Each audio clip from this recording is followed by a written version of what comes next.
course, the advent of these advanced modulation schemes does have some associated with it some very definite test and measurement requirements.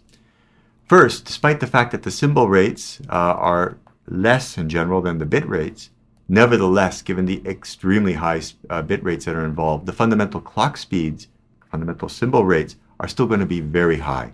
For instance, they can be more than 50 gigahertz for 100 gigabit per second transmission. There is consequently a need to characterize such rapid pulse trains, including notably characterization of the rise time, the fall time, the ripple within the train, jitter, and all sorts of other similar parameters. Now, to do this in an all-electronic approach, for instance, an electronic sampling scope or a very rapid detection scheme would require electronics with a bandwidth much greater than 50 gigahertz. Because if you want to actually see the details of the rise and the fall, you need more than just this 50 gigahertz bandwidth. And today, an all-electronic approach is really not technically feasible. Hence, new technologies such as optical sampling are essential. Now, optical sampling is an interesting approach where a very short pulse laser, for instance, a mode-lock laser, acts as a stroboscope and essentially freezes a sample of the pulse train that's being looked at to accurately sample it.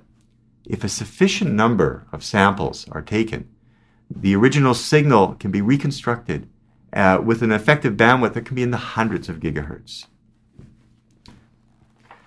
Now, not only can we characterize the intensity of the symbols using this technique, but then by adding some additional demultiplexing interferometric optics, for instance, we could demodulate the phase and amplitude information to independently characterize their behavior. So, for instance, you could have two superimposed DPSK signals that are out of phase, that is differential quadrature phase shift keying, and you could fully characterize them using an optical sampling type oscilloscope and the appropriate hybrid optics.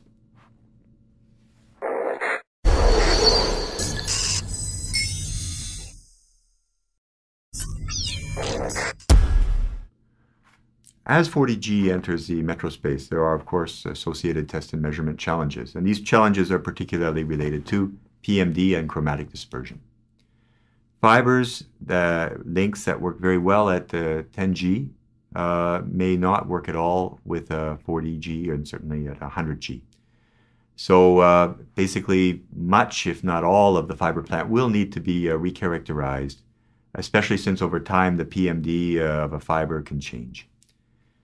Metro networks also are moving more and more towards a mesh topology, where ROADMs are at each of the nodes.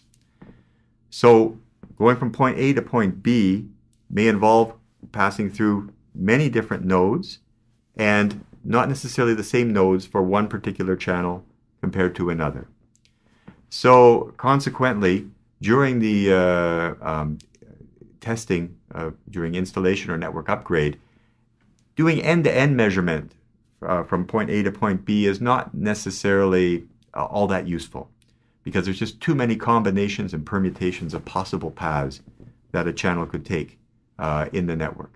Much more logical would be to measure to characterize each of the individual links between the nodes. And this not only provides an additional level of granularity, and as a consequence, if ever there's a problem with PMD or CD, that can be corrected or the fiber can be replaced. Moreover, in these short links, there generally are not any optical amplifiers with their built-in isolators that would prevent single-ended testing. So single-ended testing now becomes an option. And when using newly developed single-ended testing techniques for CD and PMD, there's a huge advantage in OpEx for the operators.